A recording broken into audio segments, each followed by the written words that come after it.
I'm attempting to create a new world record. The longest time in which one has written a short story every day. Why am I doing this?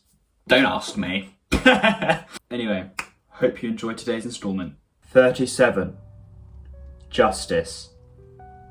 The scales of liberty swayed from side to side, vicariously, dangerously. The two sides acted as strange, disc-like eyeballs, peering into the deepened black soul of the detainee before them. Said detainee shivered and trembled beneath that gaze. The sheer weight of the gaze of justice was immeasurable.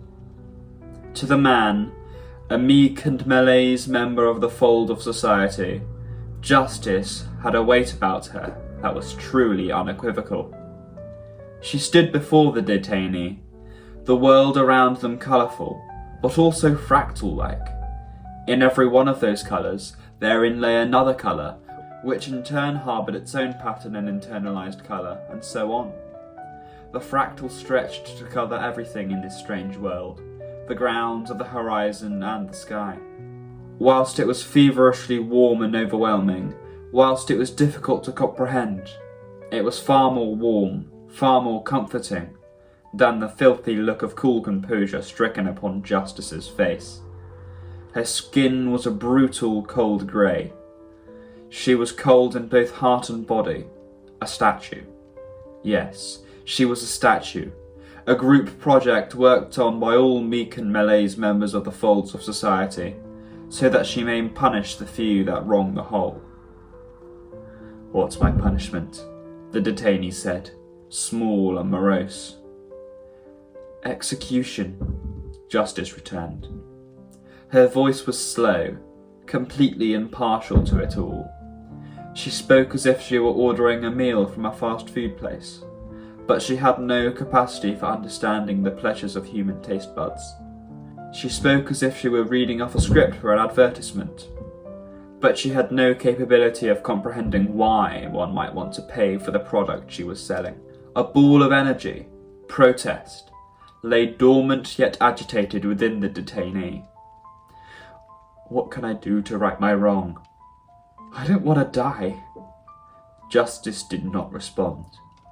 Her gaze did not shift.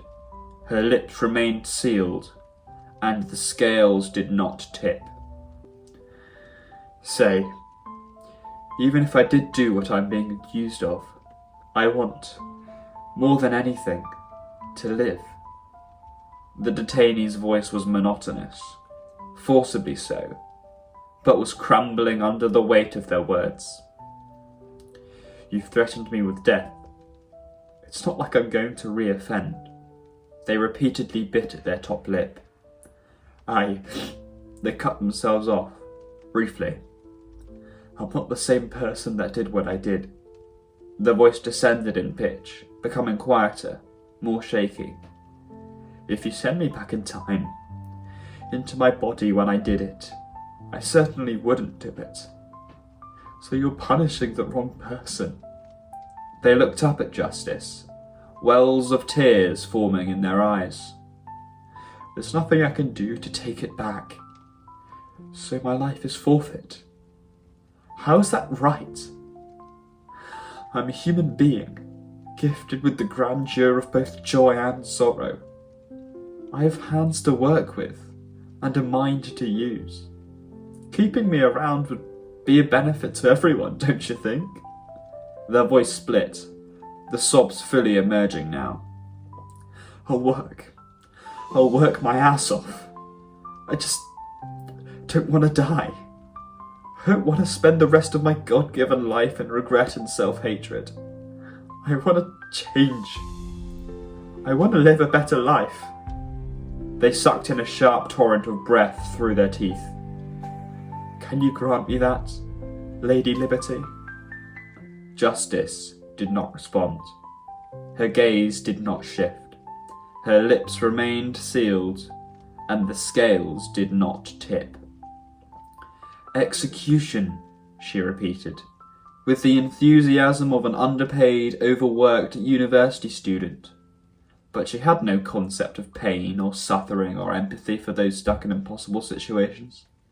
She was justice. She was here to punish.